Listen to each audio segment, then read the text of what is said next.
Ano nga ba yung multiple sources of income? Kailangan mo ba to? Ako po si RP ng Jim Dipo. Magandang araw po. So, ang topic natin for today is about multiple sources of income. So, pag oobserbahan mo, yung mga taong mayayaman, yung mga milyonaryo, kalimitan sa kanila, may mahigit sa dalawa na source of income. So, hindi lang iisa yung sources of income nila. Karamihan sa mga mayayaman, marami siyang source of income. Bakit? Kasi bilang tao, may limitasyon lang tayo kung hanggang saan natin pwedeng mag-exert ng effort para kumita ng pera. So ito, proven to, it's a fact, na majority ng mga Filipino is nagtatrabaho, empleyado. Okay? So, pagka empleyado ka, mas perfect sa'yo na magkaroon ng multiple sources of income. Bakit? Kasi bilang empleyado, ang ibinibenta kasi natin dito is oras natin. So, yung oras natin, binibenta natin ang kapalit sweldo. So, papasok tayo ng alas 8, uuwi tayo ng alas 5. So, yun yung binabayaran sa atin ng mga employer natin.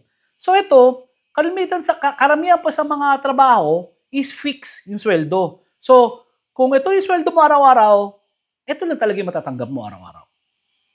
So, ngayon, kahit anong gawin mo, pwede kang sa States, sa ibang bansa, ginagawa nila yan, na nagdadalawang trabaho pa. Pero, ang capacity ng tao siguro, 2 trabaho lang na kaya niya gawin. Isang 8 hours na trabaho, tsaka isang 4 hours. 12 hours. Parang mahirap na magtrabaho ka pa ng pangatlo pa na uli or another 8 hours pa uli. So, parurusahan mo yung sarili mo pag ginawa mo to. So, yung capacity ng tao is limited. So, dito ngayon papasok yung multiple sources of income. So, yung mga madidiskarte na tao, yung mga yumaman na tao na madiskarte, ang ginagawa nila, tanggap nila sa sarili nila na may capacity lang sila paano kumita ng pera. Kaya kailangan nila mag-diversify. Kailangan lang gumawa ng iba pang pagkakakitaan ng pera. Okay, ito, maaring hindi ka nag-agree sa sinasabi ko, pero ito, kung nagtatrabaho ka, sigurado ako na kahit papaano, yung kinikita mo ngayon, pinaka-the best na nasaktong-sakto. Pero kalimitan niyang kulang pa. Ano yung gagawin mo? Hindi ka naman pwede magtrabaho pa uli ng isa, papatayin mo sarili mo nun. So ang gagawin mo, kailangan mo ng iba pang mga sources of income. So yung iba sa atin talaga, nagsimula ako bilang nagtatrabaho. Dati kasi ahente ako ng bubong. Pero hindi sapat yung pagiging ahente ng bubong kasi parang limitado lang yung kaya kong kitain. So naghanap ako ng isa pang negosyo. So naghanap ako nung gym business. Yun yung itinayo ko. So yung gym business, hindi ko iniisip na dyan ako makikilala o yayaman eh. So ang intention ko lang, sumusweldo ako bilang ahente ng bubong, tapos kasi single parent ako, so at least meron ako isa pang source of income na parang sa asawa ko, na parang may katuwang ako. So, kaya nagtayo ako ng gym business. Pero hindi ko na-realize na doon pala ako magiging maginhawa yung buhay ko.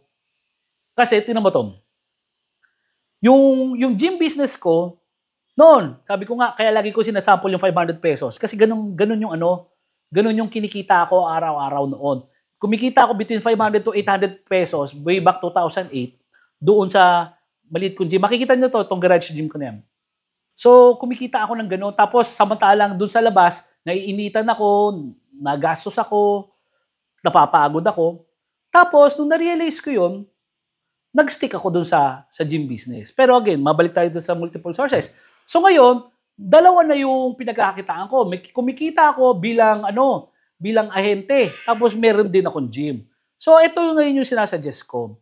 Doon ako nagsimula. So ngayon kapatid, kung nanonood ka, nagtatrabaho ka ngayon, o may negosyo ka, pero yung negosyo mo or sweldo mo is hindi sapat para sa'yo, halos sakto lang, baka kailangan mo i-consider yung multiple sources of income.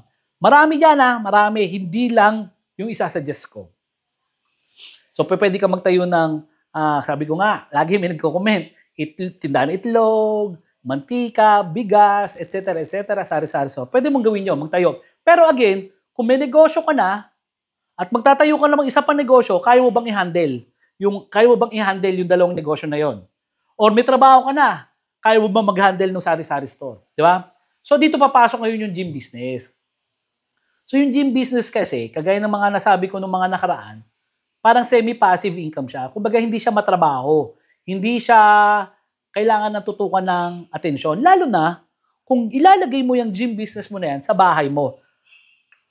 Marami kasing gusto kagad ng maganda na kagad yung gym. Kagaya nung makikita nyo, yung Gym Republic ko, alalaki na, maganda na. Pero hindi naman dyan ako nagsimula. Kaya huwag niyong pangarapin na ganun kagad kaganda yung gym business nyo. Pwede kayong magsimpleng gym business kagaya nito. Kagaya nung makikita nyo sa video kung paano ako kaliit noon yung gym business ko, napalaki ko lang. Tatrabaho din ako. So ngayon, doon ko nakita ngayon na okay, na-realize ko na magandang pagkakitaan yung gym business. So doon yun yung naging way ko para doon sa multiple sources. So ngayon, after 16 years, so magtatatlo na yung gym ko, may fabrication ako, may apartment ako, marami na akong pinagkakakitaan ngayon. Pero maganda dito kasi, isa lang nun, yung isang Gym Republic lang sa Cavite City is enough naman na yon para mabuhay kami ng pamilya ko. Kaya na nun isustain yung pang-araw-araw namin at luho namin. So, bakit ko nasabi yun? Kasi yung kinikita ko sa Gym Depot, kinikita ko sa ibang branch, kinikita ko sa apartment ko, kaya ko yung 100% na ipunin. So, gusto kong ma-realize nyo na maski ako, pinagdaanan ko yung kulang yung kita ko. Maski ako, nagtrabaho ako. Pero para umangat ako, dito sa kinalalagyan ko ngayon, yung multiple sources of income na yun yung naging paraan ko para umabot ako dito. Kasi kung ako lang, siguro after 16 years, maaring na-promote ako sa supervisor o manager, pero magkano lang yung kikitain ko? Magkano lang yung kaya ko?